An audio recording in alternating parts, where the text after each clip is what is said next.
O Manual de Persuasão do FBI. O Manual de Persuasão do FBI apresenta todas as ferramentas que você precisa para instantaneamente ler pessoas, tornar-se amigo de desconhecidos e sustentar uma boa imagem interpessoal. Como agente especial do FBI no programa de análise comportamental, Dr. Jack Schafer desenvolveu estratégias e abordagens dinâmicas para analisar terroristas e detectar quando um suspeito está mentindo. Sua experiência no campo de batalha foi compilada e adaptada neste audiolivro, de forma que o ouvinte conhecerá técnicas para vencer uma importante guerra do dia a dia: atrair a confiança das pessoas. Aqui, ele decifra o código que possibilita causar uma ótima primeira impressão, formar relações duradouras e entender o comportamento dos outros para descobrir aquilo que realmente pensam sobre você.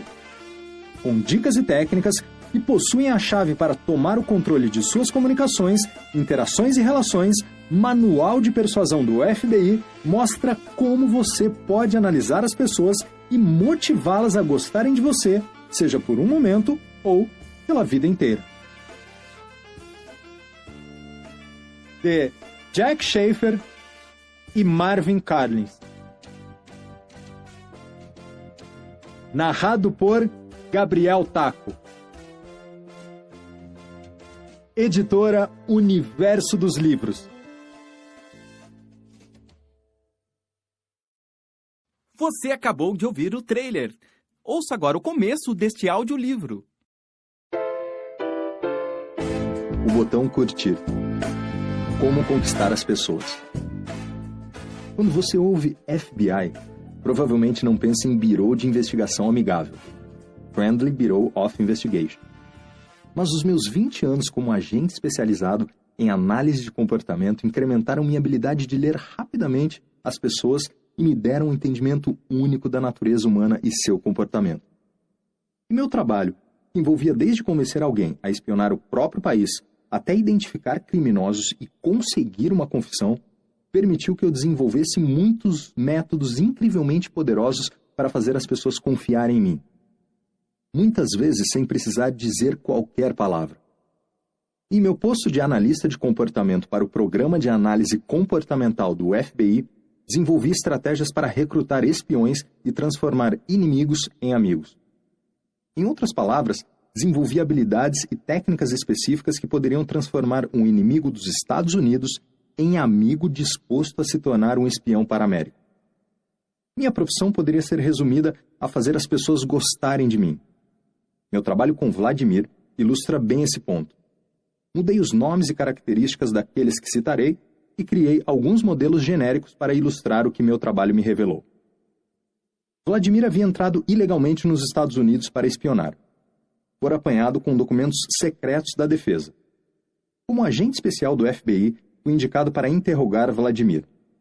Em nosso primeiro encontro, ele jurou nunca falar comigo sob qualquer circunstância. Então comecei o processo de combater sua rebeldia simplesmente sentando em frente a ele e lendo o jornal. Em intervalos cuidadosamente planejados, eu deliberadamente dobrava o jornal e saía sem dizer nenhuma palavra. Dia após dia e semana após semana, eu me sentava diante dele e lia o jornal enquanto Vladimir permanecia mudo, algemado à mesa.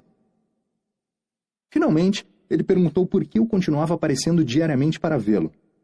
Dobrei o jornal, olhei para ele e disse: "Porque quero conversar com você." Imediatamente recostei na cadeira e voltei para o jornal, ignorando Vladimir. Após um tempo, levantei-me e fui embora sem dizer mais nada. No dia seguinte, Vladimir perguntou outra vez por que eu aparecia todos os dias e lia o jornal. Voltei a dizer que fazia isso porque queria conversar com ele. Então sentei e abri o jornal. Alguns minutos depois, Vladimir disse: "Quero falar." Baixei o jornal e disse: "Vladimir, você tem certeza que quer conversar? Quando nos encontramos pela primeira vez, você disse que nunca falaria comigo." Vladimir respondeu: "Quero conversar com você, mas não sobre espionagem." Concordei com a condição, mas acrescentei: "Você me avisará quando estiver pronto para falar sobre suas atividades como espião, não é?" Vladimir concordou. Nos meses seguintes, conversamos sobre tudo, exceto espionagem. Então, certo dia, Vladimir anunciou: estou pronto para falar sobre o que eu fiz. Foi então que finalmente conversamos detalhadamente sobre suas atividades. Vladimir falou livre e honestamente, não porque foi forçado a isso, mas porque gostava de mim e me considerava um amigo. As técnicas de interrogatório que usei com Vladimir podem, à primeira vista, fazer pouco sentido. Mas tudo o que fiz foi cuidadosamente orquestrado para alcançar a eventual confissão e a cooperação do espião. Neste livro, revelarei os segredos de como conquistei Vladimir e como, usando as mesmas técnicas, é possível fazer qualquer pessoa gostar de você por um momento ou pela vida inteira. Posso fazer isso porque as habilidades sociais que desenvolvi para conquistar e recrutar espiões são igualmente eficazes para desenvolver amizades bem-sucedidas em casa, no trabalho ou em qualquer outro lugar onde haja interações pessoais.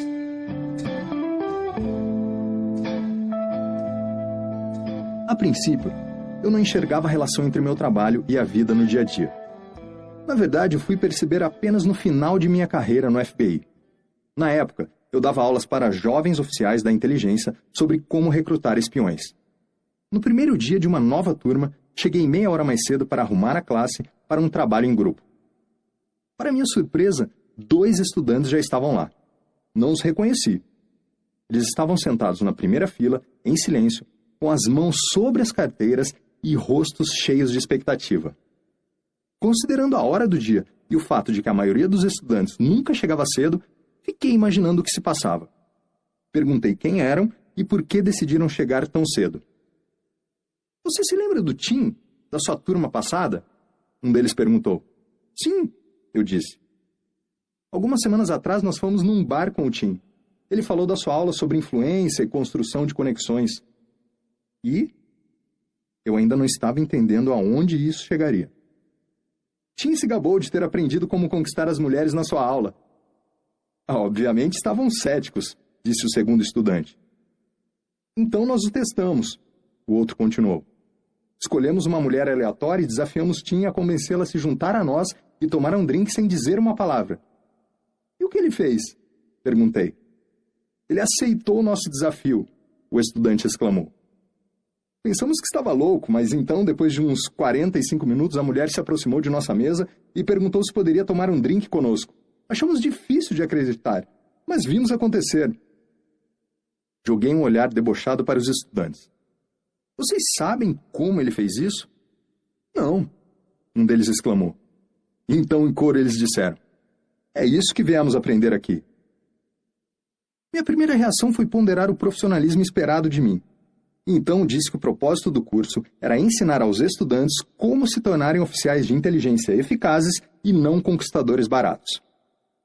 Mas foi minha segunda reação que me surpreendeu e me atingiu como uma epifania. Pensando sobre o que o Tim fez, eu repentinamente percebi que as mesmas técnicas usadas para recrutar espiões poderiam ser usadas para alcançar o sucesso na chamada arte da conquista.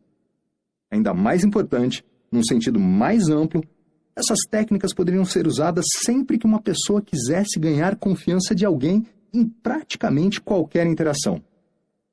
Foi essa descoberta que serviu como base para este livro e para todas as informações aqui contidas. Após me aposentar do FBI, fiz doutorado em psicologia e me tornei professor universitário.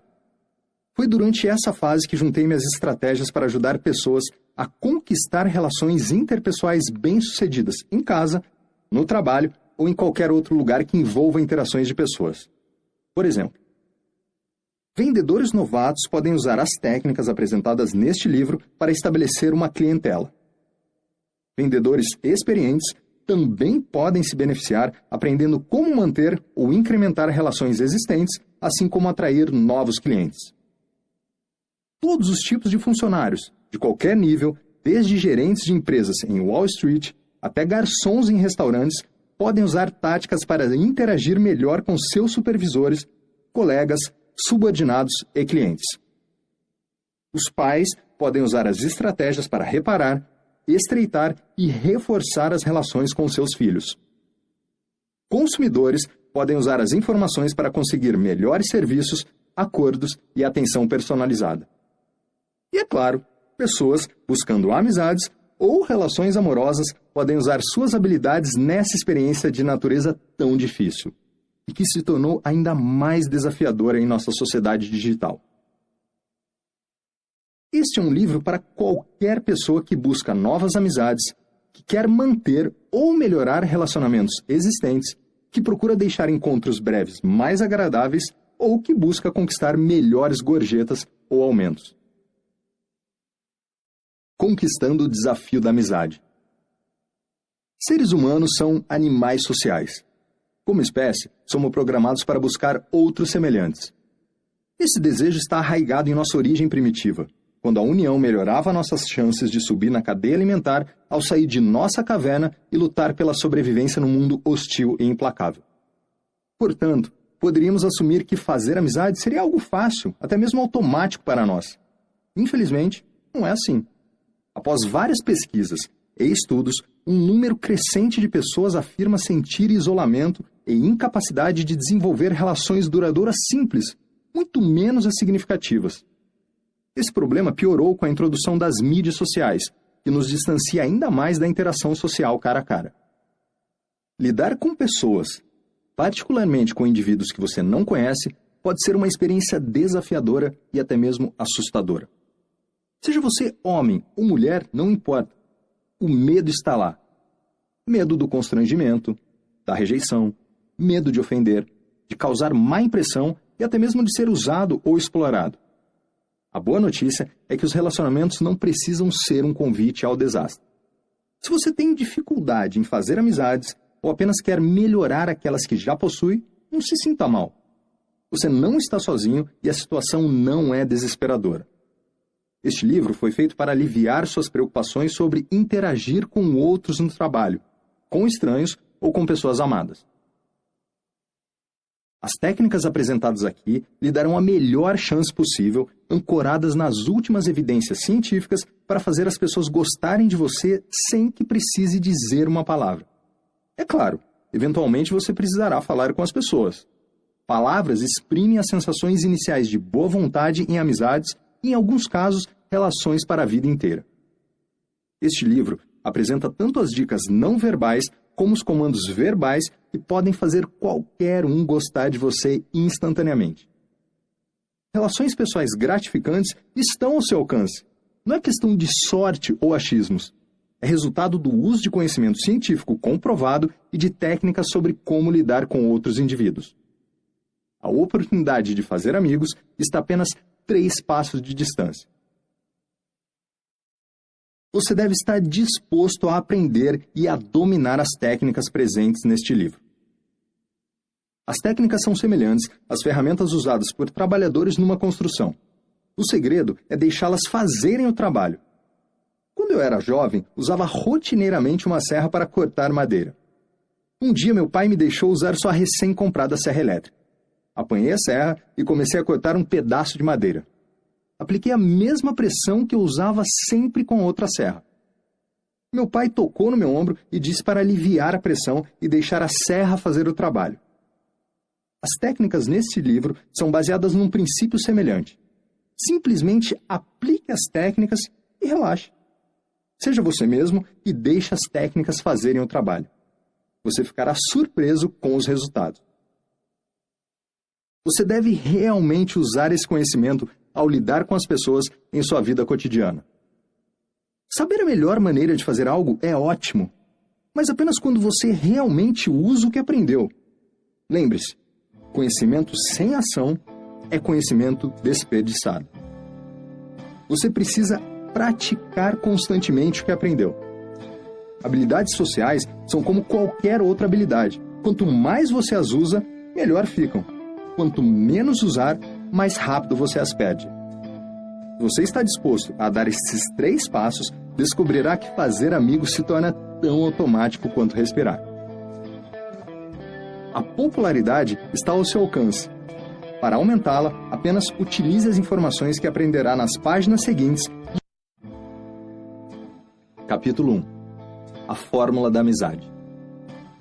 Aprendi que as pessoas se esquecerão daquilo que você disse esquecerão daquilo que você fez, mas nunca esquecerão da maneira como você as fez sentir.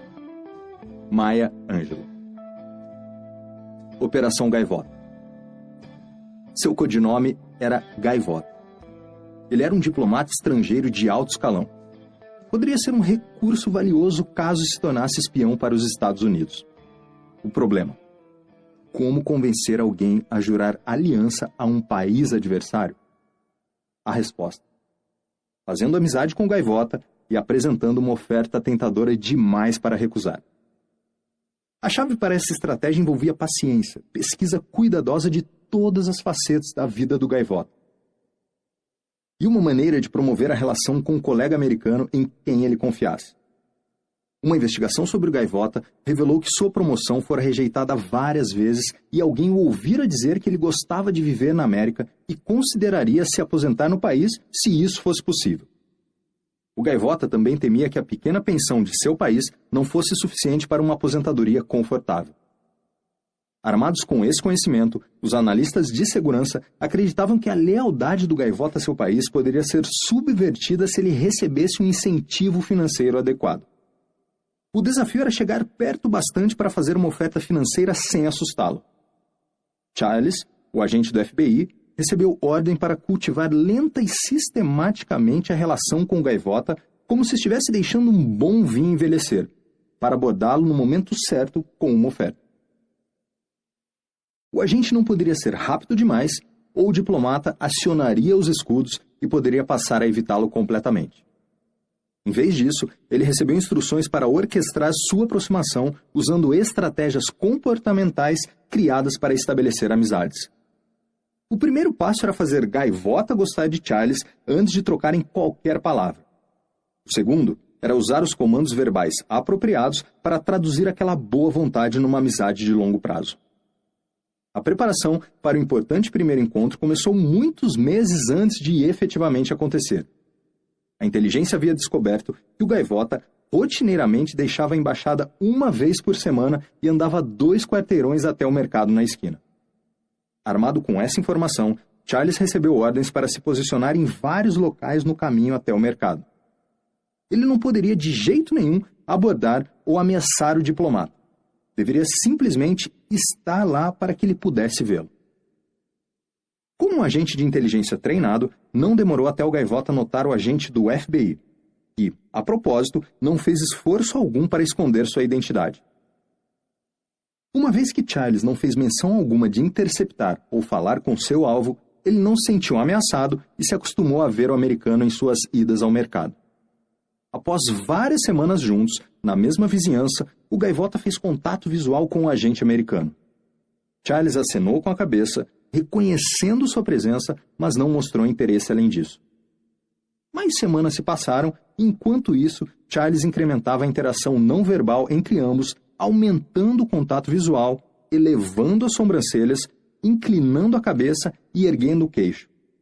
Todos códigos não verbais que os cientistas descobriram ser interpretados pelo cérebro como sinais amistosos. 2 meses se passaram antes de Charles dar o próximo passo. Ele seguiu Gaivota até o mercado, mas manteve distância.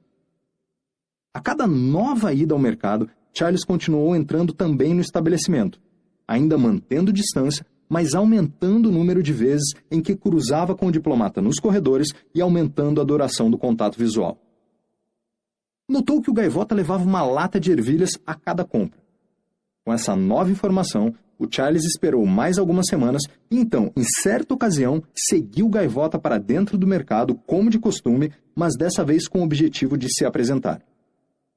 Quando ele foi apanhar a lata de ervilhas, Charles apanhou a lata ao lado, virou e disse: "Olá, meu nome é Charles, eu sou um agente especial do FBI." O Gaivota sorriu e disse: "Foi o que eu pensei." A partir desse encontro inócuo, os dois desenvolveram uma amizade próxima. O Gaivota finalmente concordou em ajudar seu novo amigo do FBI, passando regularmente informações secretas. Um observador casual, assistindo à lenta aproximação que durou vários meses, poderia se perguntar por que demorou tanto para o primeiro diálogo acontecer. Não foi por acidente.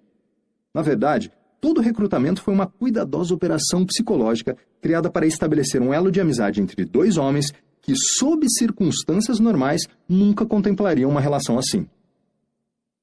Como membro do Programa de Análise Comportamental do FBI, fui destacado junto a meus colegas para orquestrar o cenário de recrutamento do Gaivota.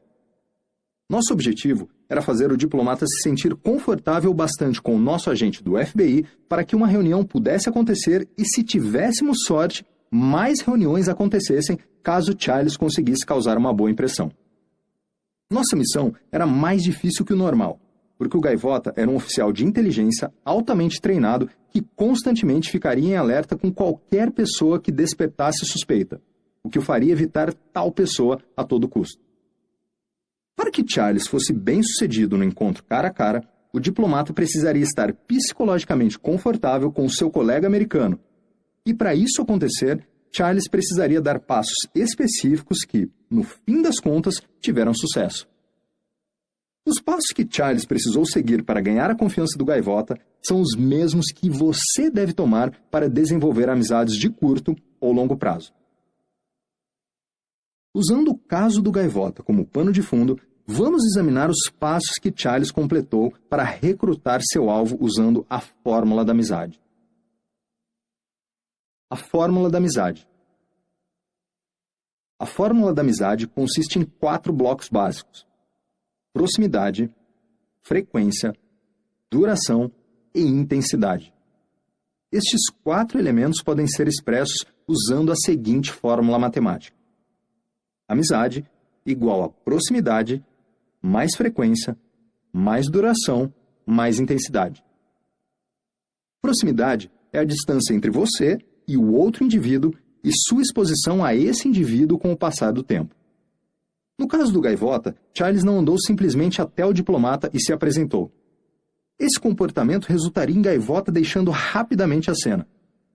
As condições do caso requeriam uma abordagem mais calculada que permitisse tempo para ele acostumar-se com Charles e não enxergá-lo como ameaça.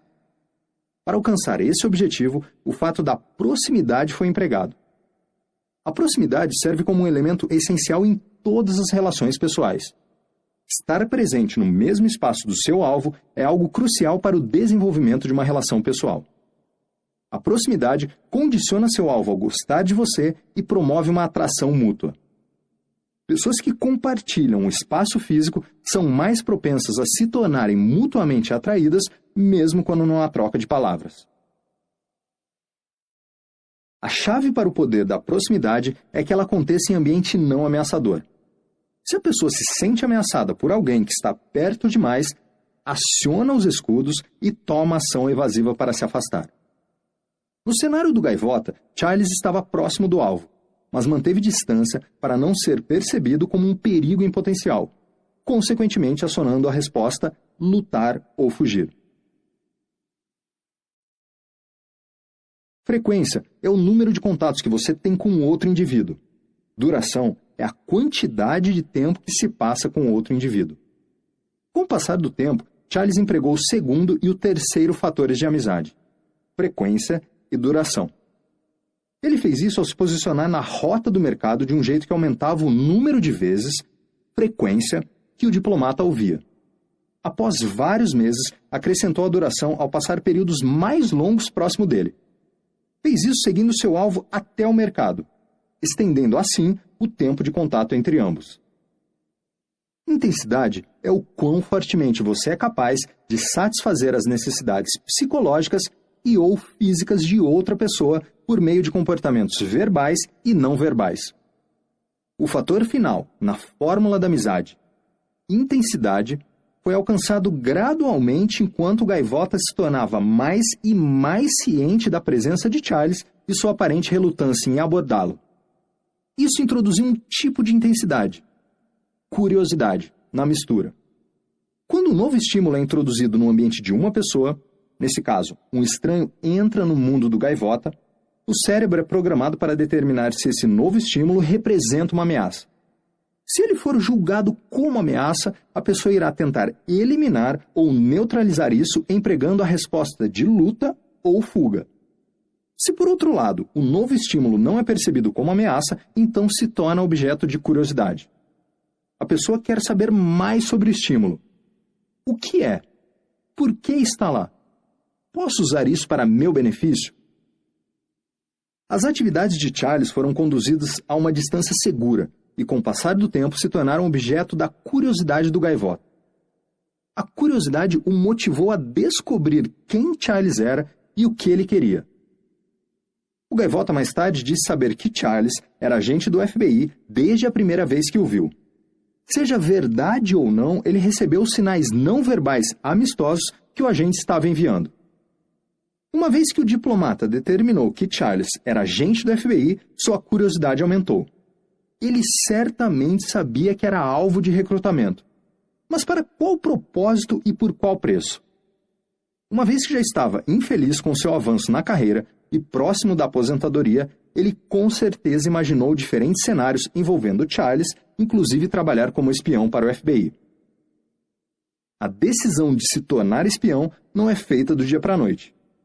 Espiões em potencial precisam de tempo para desenvolver suas próprias justificativas e se acostumar com a ideia de virar a casaca. A estratégia de recrutamento para o gaivota incluía um período de tempo para que a semente da traição germinasse. Sua imaginação providenciou os nutrientes necessários para a ideia amadurecer e se desenvolver. Esse período de latência também deu tempo para que o gaivota convencesse sua esposa a se juntar a ele. Enquanto Charles se aproximava fisicamente, o diplomata não o enxergava como uma ameaça iminente, mas como um símbolo de esperança, uma vida melhor nos anos vindouros. Assim que o gaivota decidiu ajudar o FBI, precisou esperar que Charles o abordasse. Ele contou mais tarde que a espera foi excruciante. Sua curiosidade chegou ao ápice. Por que o agente americano não dá sua cartada? De fato, a segunda coisa que disse Charles quando ele finalmente se apresentou foi: por que demorou tanto? Frequência e duração. Duração possui uma qualidade única. Quanto mais tempo você passa com uma pessoa, mais influência se tem sobre seus pensamentos e ações. Mentores que passam muito tempo com seus alunos exercem uma influência positiva sobre eles. Pessoas que possuem intenções menos honráveis podem influenciar negativamente aqueles com quem passam seu tempo. O melhor exemplo do poder da duração pode ser visto entre pais e filhos. Quanto mais tempo os pais passam com seus filhos, maior a chance de influenciá-los. Se esse tempo é pequeno, os filhos tendem a passar mais tempo com seus amigos, incluindo, em casos extremos, membros de gangues. Essas pessoas possuem grande influência sobre as crianças porque passam grande parte do tempo com elas. A duração estabelece relação inversa com a frequência. Se você frequentemente encontra um amigo, então a duração do encontro será mais curta. Por outro lado, se não encontra seu amigo com frequência, a duração da visita tipicamente aumentará bastante. Por exemplo, se você encontra um amigo todos os dias, a duração das visitas pode ser baixa porque você pode se atualizar com os eventos à medida que eles acontecem. No entanto, se você apenas encontra seu amigo 2 vezes ao ano, a duração das visitas será maior. Pense numa ocasião em que você jantou em um restaurante com um amigo que não via há muito tempo. Vocês provavelmente passaram várias horas atualizando os eventos de suas vidas. A duração do mesmo jantar seria consideravelmente menor se você encontrasse um amigo com regularidade. Por outro lado, em relações amorosas, frequência e duração são muito altas porque casais, principalmente os recém-formados, querem passar o máximo de tempo juntos. A intensidade da relação também será alta. Autoavaliação da relação. Pense sobre o começo de alguma relação sua, atual ou do passado. Você agora deve ser capaz de enxergar que ela se desenvolveu de acordo com os elementos da fórmula da amizade. A fórmula também pode ser usada para identificar as partes de uma relação que precisam de melhorias. Por exemplo, se um casal sente que seu casamento de vários anos está se deteriorando, mas não sabe como consertá-lo, sua relação pode ser autoavaliada olhando para a interação de cada elemento da fórmula da amizade. O primeiro elemento a avaliar é a proximidade. O casal compartilha o mesmo espaço ou busca separadamente seus próprios objetivos, ficando raramente no mesmo espaço físico? O segundo elemento é a frequência. Eles frequentemente passam tempo juntos? O terceiro elemento é a duração. Quanto tempo eles passam juntos quando se encontram? O quarto elemento é a intensidade, a cola que mantém as relações inteiras. O casal pode ter proximidade, frequência e duração, mas pouca intensidade. Um exemplo dessa combinação é um casal que passa muito tempo em casa assistindo a televisão juntos, mas não interage com nenhuma emoção. Eles poderiam sair mais à noite para reavivar os sentimentos que possuíam um pelo outro quando se conheceram. Poderiam desligar a televisão por algumas horas toda a noite e conversar, intensificando assim a relação. As combinações dos 4 elementos da fórmula da amizade são vastas, dependendo de como os casais interagem. Em muitos casos, um membro da relação viaja a trabalho na maior parte do ano. A falta de proximidade pode afetar negativamente a relação, porque isso geralmente leva a uma redução da frequência, duração e intensidade. A falta de proximidade pode ser superada com a tecnologia. Frequência, duração e intensidade podem ser mantidas com a ajuda de e-mails, bate-papos, mídias sociais e etc. Uma vez que você conhece os elementos básicos de todas as relações, será capaz de avaliar seus relacionamentos existentes e nutrir novos, ao regular conscientemente os 4 elementos. Para praticar a autoavaliação, examine as relações que você possui agora mesmo e veja como os 4 elementos básicos as afetam. Se quer fortalecer uma relação, pense em maneiras de regular a fórmula da amizade para alcançar o resultado desejado. Você também pode se retirar de relações indesejadas ao lentamente diminuir cada um dos elementos básicos da fórmula da amizade. Essa diminuição gradual irá afastar a pessoa indesejada sem ferir seus sentimentos e sem parecer uma ruptura abrupta na relação. Na maioria dos casos, a pessoa indesejada irá naturalmente chegar à conclusão de que a relação não é mais viável e irá procurar novas interações mais gratificantes. Recrutando espiões usando um parceiro silencioso. Imagine que você é um cientista, com autorização para assuntos secretos, trabalhando como contratado para o Departamento de Defesa. Certo dia, aparentemente do nada, você recebe um telefonema de um oficial do governo da embaixada chinesa. Ele o convida para visitar a China para que dê uma palestra sobre alguma pesquisa não secreta. Todos os custos serão pagos pelo governo chinês. Você informa seu superior sobre o convite e ele responde autorizando a palestra na China, desde que não discuta informações secretas. Você liga para confirmar sua participação e o oficial chinês o convida a viajar uma semana antes para desfrutar o país como turista. Você concorda e fica muito animado, pois é uma oportunidade única na vida. Um representante do governo chinês o recebe no aeroporto, informando que será seu guia e intérprete por toda a viagem. A cada manhã, ele encontra você no hotel e toma um café da manhã. Você passa o dia todo passeando. O intérprete paga todas as suas refeições e arranja atividades sociais para a noite. Ele é amigável e compartilha informações sobre sua família e vida social. Você retribui compartilhando informações sobre sua família, nada importante, apenas nomes da esposa e filhos, datas de aniversários, seu aniversário de casamento e os feriados religiosos que você e sua família celebram. Com o passar dos dias, você fica surpreso por possuir tantas coisas em comum com seu intérprete, apesar das grandes diferenças culturais. O dia da palestra chega. O anfiteatro está lotado. Sua palestra é bem recebida. No final, um dos participantes se aproxima e diz que está muito interessado em sua pesquisa. Diz que ela é fascinante e inovadora e faz uma pergunta relacionada ao trabalho secreto que você vem desenvolvendo e que possui relação com a sua pesquisa. A resposta depende de uma informação sensível, mas não secreta. Você fica contente em poder dar a informação junto a uma longa explicação, mesmo que precise tangenciar informações delicadas. Enquanto espera para embarcar no avião de volta para os Estados Unidos, seu intérprete informa que sua palestra foi um tremendo sucesso e que o governo chinês gostaria de convidá-lo novamente no ano seguinte. Já que o pequeno anfiteatro ficou lotado, você será recebido num salão maior no ano seguinte. O chinês ofereceu uma oportunidade para o cientista se sentir orgulhoso, e é a forma mais poderosa de elogio. Essa técnica de abordagem será discutida mais tarde. E a propósito, sua esposa já está convidada para acompanhá-lo com todas as despesas pagas. Como agente de contra-inteligência do FBI, fui destacado várias vezes para interrogar cientistas que viajavam para fora do país para apontar se eles tinham sido abordados por oficiais de inteligência estrangeiros em busca de informações secretas.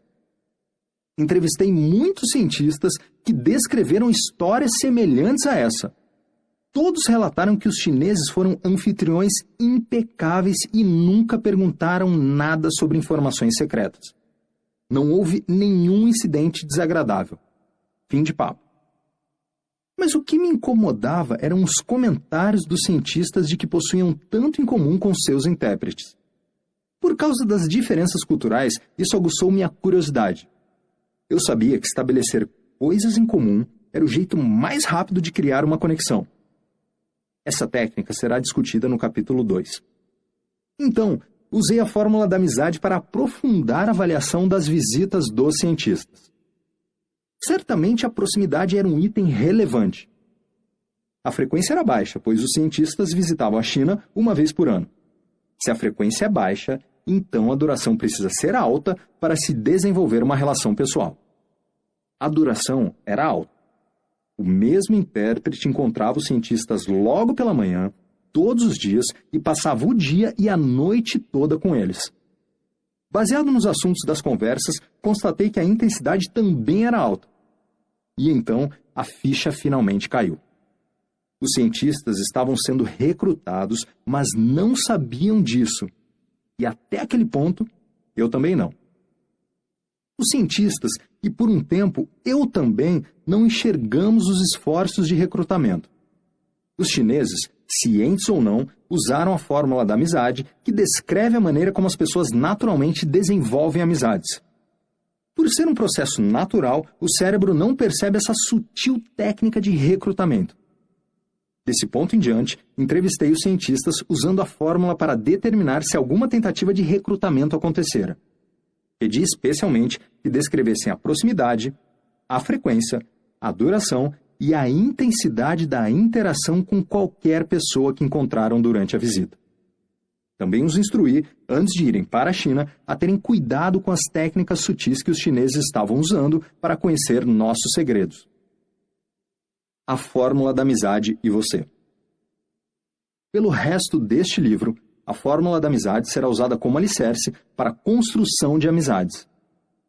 Independentemente do tipo de amizade que você deseje, curta, longa, relaxada ou intensa, ela será sempre influenciada por proximidade, frequência, duração e intensidade.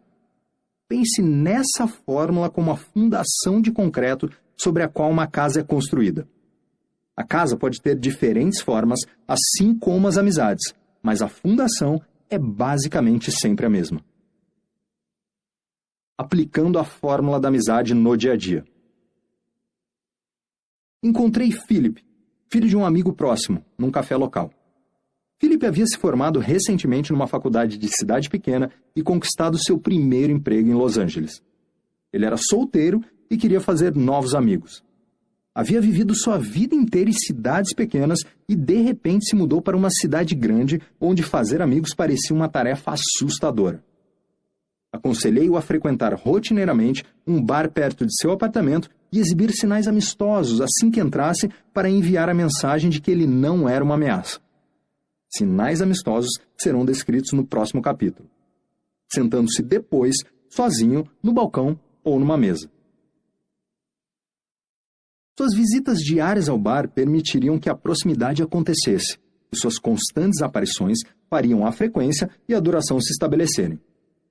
Com cada visita, ele poderia gradualmente aumentar a intensidade, o componente final da fórmula da amizade, olhando para os outros clientes por um pouco mais de tempo e sorrindo. Philip precisava de um gancho de curiosidade para atrair as pessoas. Ele me disse que era colecionador de bolinhas de gude antigas.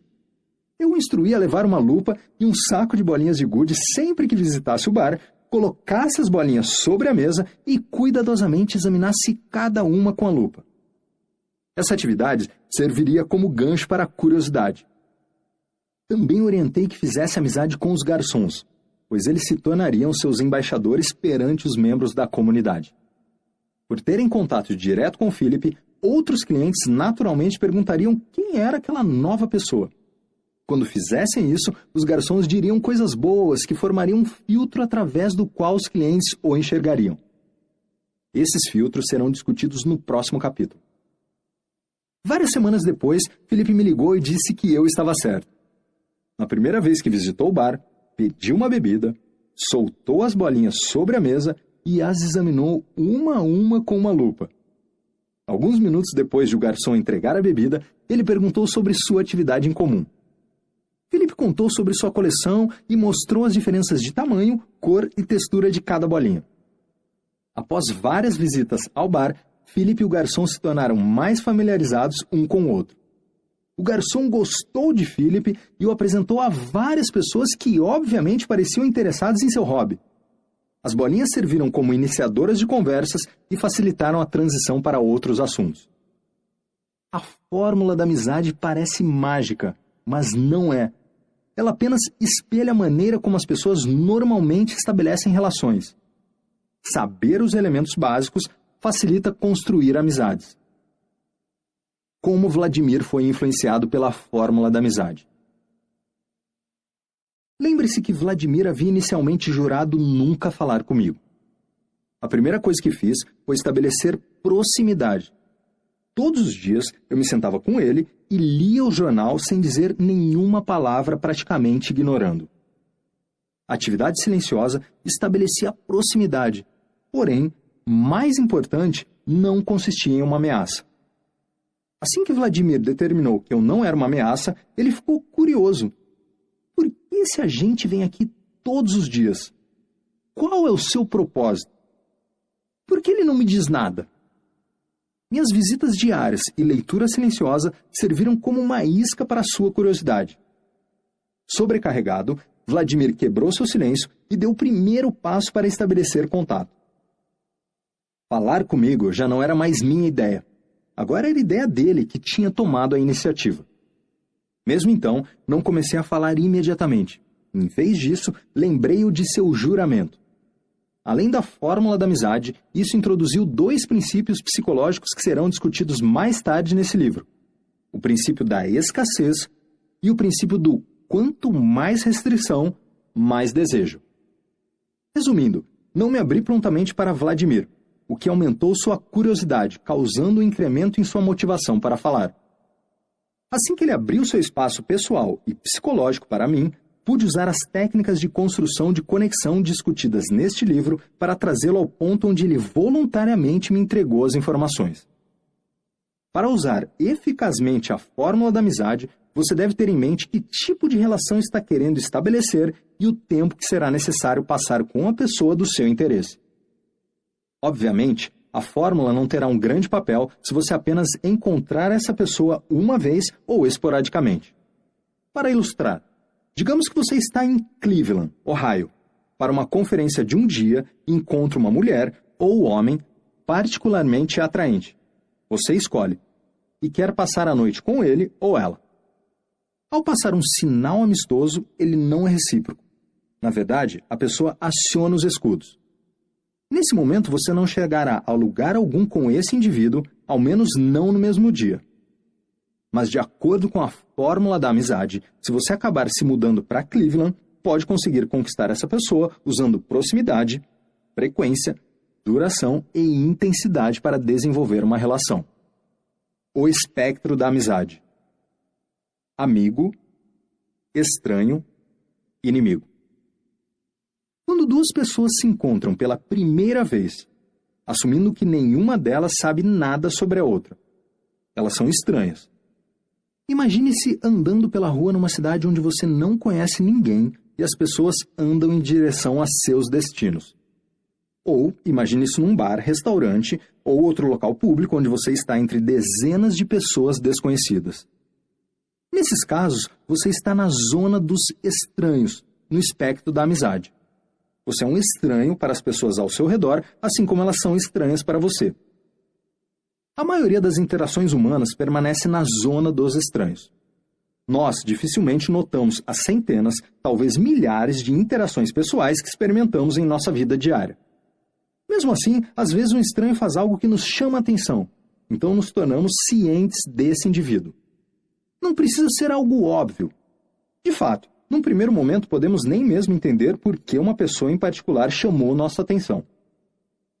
O que faz um estranho repentinamente se destacar e se tornar um ponto de interesse? Esse estranho foi pego, na falta de um termo melhor, no scanner territorial do seu cérebro. Cientistas descobriram que no cotidiano nossos sentidos estão constantemente enviando mensagens ao cérebro que, por sua vez, processa a informação para avaliar, entre outras coisas, se algum indivíduo em nosso campo visual pode ser ignorado, merece ser abordado ou é alguém a ser evitado. Esse processo é automático ou programado em nosso cérebro e é baseado em sua capacidade de interpretar comportamentos específicos verbais ou não verbais como amistosos, neutros ou inimigos. A função do scanner territorial pode ser descrita usando a seguinte analogia. Uma mulher está caminhando numa praia. Enquanto anda, ela segura um detector de metal à sua frente, oscilando para a esquerda e para a direita. A maior parte de sua andança não é interrompida. O detector de metal não pegou nada de interessante debaixo da areia. Mas de vez em quando a máquina soa um bip, e a mulher se detém naquele lugar para cavar e descobrir o que está enterrado ali. O que ela encontra pode ser um tesouro, um relógio caro ou uma moeda valiosa. Ou pode ser lixo, uma lata descartada ou um pedaço de alumínio. Se ela for extremamente azarada, pode ser uma mina esquecida esperando para ser detonada. Seu cérebro é como o detector de metal, constantemente avaliando seu ambiente, buscando sinais que indiquem coisas que você deveria abordar ou evitar ou que são irrelevantes e podem ser ignoradas. Cientistas comportamentais passaram décadas descobrindo, catalogando e descrevendo os tipos de comportamento humano que o cérebro interpreta como sinais amistosos ou inimigos. Uma vez que saiba quais são os sinais, você será capaz de usá-los para fazer amigos e, como benefício colateral, manter longe pessoas indesejadas. Sinais para alugar, financiar ou de não estar vendo. Uma de minhas estudantes relatou à classe que havia notado sinais não verbais interessantes em seu bar local. Frequentemente observava que os homens em relações exclusivas enviavam sinais diferentes dos homens em relações comprometidas, mas abertas a casos extraconjugais. Ela comentou que podia sentir fortes sinais não verbais inimigos de alguns homens casados que desencorajavam qualquer atenção pessoal indesejada. Mas outros homens, supostamente comprometidos, enviavam fortes sinais amistosos, denunciando que estavam buscando algo mais. A estudante notou que esses sinais amistosos eram mais sutis do que os sinais enviados por homens solteiros. A carranca urbana. Você já se perguntou por que certo indivíduo parece possuir um talento para atrair outros, causando uma boa impressão e fazendo as pessoas gostarem dele, enquanto outra pessoa, igualmente atraente e bem-sucedida, parece não conseguir duplicar esse apelo magnético? Geralmente, tudo se resume ao envio inconsciente de sinais inimigos. Outra estudante me contou, infelizmente para ela, um grande exemplo disso. Ela mencionou que estava tendo dificuldade em fazer amizades na faculdade onde leciono. Disse que as pessoas comentavam que ela parecia fria, distante e fechada, mas que assim que a conheciam, facilmente desenvolviam uma relação. Enquanto conversávamos, descobri que ela cresceu numa vizinhança perigosa em Atlanta, onde precisou aprender desde cedo a se proteger. Disse que ela não precisava melhorar suas habilidades de comunicação, mas mudar a maneira como se apresentava para as pessoas. Ela não havia parado de mostrar sua carranca urbana para o mundo. Isso não é incomum para as pessoas que cresceram em vizinhanças perigosas ou mesmo em grandes cidades.